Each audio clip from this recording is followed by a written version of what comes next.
அமெரிக்காவில் இருக்கிறவங்களுக்கு பொறுத்த வரைக்கும் தூங்குறப்போ ஒரு ரூல்ஸ் வருது, எந்திரிக்கையில் வேற ஒரு ரூல்ஸ் வருதுங்கிற மாதிரியான பாயிண்டில் போயிட்டு இருக்குது. அப்போ இந்த மாதிரி ஒரு டஃப்பான டைமில் வந்து இப்போ மறுபடியும் வந்திருக்க அறிவிப்பு வந்து H4EAD ஆட்டோ ரினிவல் வந்து கட் ஆஃப் ஆகுது அப்படிங்கிற மாதிரி. இது எல்லாமே இந்த விசா இதை வந்து குறைக்கிறதுக்காக தான் பண்ணுறது. அப்போது இது கவர்மெண்ட் சைடில் இதை பண்ணுறாங்க, ரைட்டு. இப்போ நமக்கு வந்து பர்டிகுலராக அது பாதிக்குமா அப்படிங்கிறத எப்படி தெரிஞ்சுக்கலாம்? ஜாதகத்தில் அதுக்கான அமைப்பு இருக்கா? அதாவது ஒரு அஸ்ட்ராலாஜிக்கல் பர்செப்ஷன் என்ன சொல்லுது அப்படின்னா இதை தெரிஞ்சுக்கலாம். எப்படி தெரிஞ்சுக்கலாம்னா, இப்போது நீங்கள் H4EADயில் இருக்கீங்க, உங்களுக்கு ரினிவல் வருது.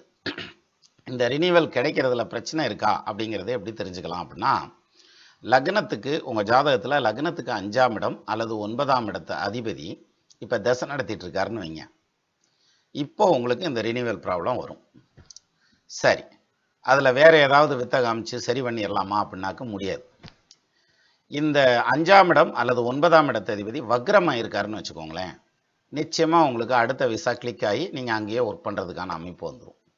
சரி, இந்த 5ஆம் பாவாதிபதி அல்லது 9ஆம் பாவாதிபதி எங்கேயா ஒரு இடத்துல உட்காந்துருக்காங்க, அவருக்கு வீடு கொடுத்த கிரகம் வக்ரமாக இருக்கார் அல்லது நீசமாக இருக்காருன்னு வைங்க, அப்போவும் நீங்கள் அமெரிக்காவை ஹோல்டு பண்ணுறதுக்கான அமைப்பு உங்களுக்கு கிடைக்கும், அதுக்கு சான்ஸ் இருக்கும். இது இல்லை, 5ஆம் இடத்ததிபதி உச்சம் அல்லது ஆட்சி, சரியா? ஆனால் அவருடைய தசை இப்போ நடக்குது அப்படின்னா உங்களுக்கு இந்த ரினிவலில் ட்ரபிள் வரும்.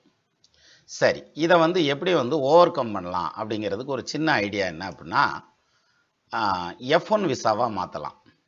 எது இந்த H4EADயில் இருக்காங்க இல்லையா, அவங்க வந்து F1ஆக மாற்றினாங்கன்னா, ஏதாவது படிக்க ஆரம்பிச்சிட்டாங்கன்னா அங்கே ரீட்டைன் ஆகிறதுக்கான அந்த ஒரு டைம் வந்து இன்னும் கொஞ்சம் எக்ஸ்டென்ஷன் கிடைக்கும்.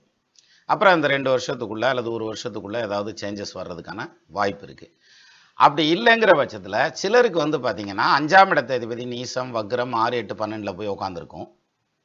ஆனால் அதே சமயத்தில் இப்போ இந்த ரினிவல் ப்ராசஸில் வந்து ட்ரபிள் பண்ணும் அப்படிங்கிற மாதிரி வரையில் என்ன ஆகும்னா, இவங்க வந்து வேறு கண்ட்ரிக்கு பக்கத்தில் ஏதாவது மூவ் ஆகிறதுக்கான அமைப்பு இருக்கும். பிளான் பின்னு சொல்லுவோம் இல்லையா, அப்போ கனடா மாதிரி மூவ் ஆகிறது, யூரோப்புக்கு மூவ் ஆகிறது, அந்த மாதிரியான மூமெண்ட்டு வர்றதுக்கான வாய்ப்பு உண்டு.